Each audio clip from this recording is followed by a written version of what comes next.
Supercharging. One of the oldest methods to increase the power output of an internal combustion engine is by forcing air into the combustion chamber and burning more fuel to that air. This is the preferred method for high horsepower American V8s like the Shelby GT500, SRT Hellcat, and Corvettes. On the other hand, high horsepower European and Japanese vehicles like the BMW M5, C63 AMG, and Toyota Supra exclusively use turbochargers as the means to increase air density and output of an engine. Why is that?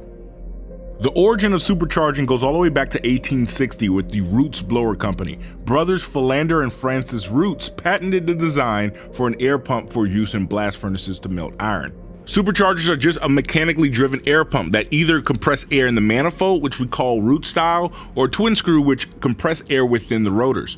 The majority of OEM superchargers you see now are twin screw superchargers due to how much more efficient they are versus root style when it comes to charge air temperatures and parasitic loss of driving the supercharger, which negatively affects fuel economy.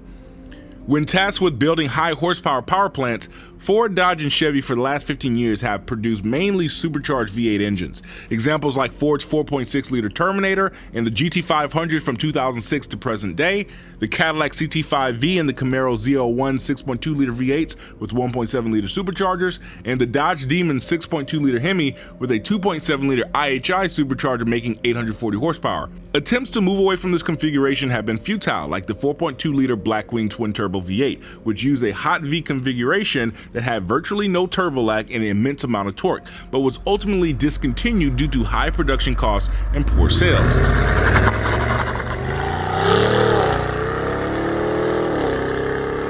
This leads to the question, there must be an advantage to supercharging, right? Well, yes. In positive displacement superchargers, they aren't limited by the boost threshold like a turbocharger is. The boost threshold is the minimum exhaust pressure you need to spool the turbocharger to make positive manifold pressure a boost. With superchargers, they can make boost right off of idle since they are directly connected to the crankshaft, and every rotation of the blower feeds the engine with a certain volume of air.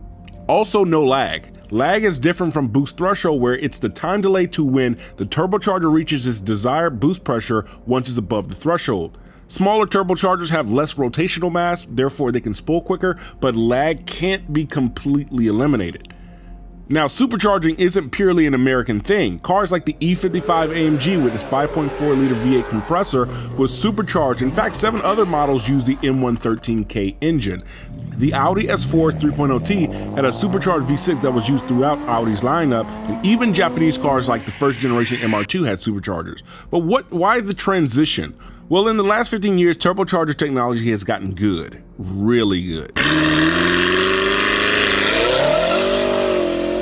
Well, the introduction of the hot V engine configuration really changed the game for European cars. This is where the turbochargers are inside the engine valley and the intake and exhaust ports are flipped. Exhaust gases that feed the turbocharger travel much shorter distances and retain a lot of heat and energy, also decreasing turbo lag. The added benefit is the compactness of this design, and the turbochargers are much easier to service. Where superchargers fall short is the inherent parasitic loss. It takes power to turn the supercharger to give boost, inherently taking away from the overall output. Turbochargers, on the other hand, use the kinetic energy of the exhaust gases to spin the turbine connected to a compressor and then add to the overall engine output, much more efficient. There's 2 main reasons why high horsepower American cars are typically supercharged versus turbocharged. First is technology comes at a cost. The more expensive it is to manufacture, the higher the end cost of the vehicle, and the American cars sit at a sweet spot of capability for the price. Like the Camaro Z01, it's around $70,000 and can wipe plenty of $150,000 to $200,000 supercars on a racetrack. But if it were $150,000, nobody would buy it because it doesn't have the same prestige as like a Porsche or McLaren. To keep costs low, you use a pushrod V8 instead of dual overhead cam. You use a belt-driven supercharger instead of a hot V turbo. Transmissions also found in the Tahoe versus dual clutch transmissions. Secondly, which I think is the best part, is the sound.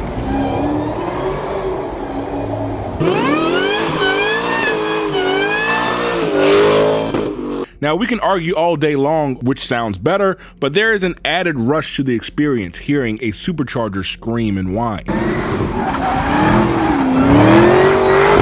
Modern turbos are very quiet and with factory diverter valves make almost no noise.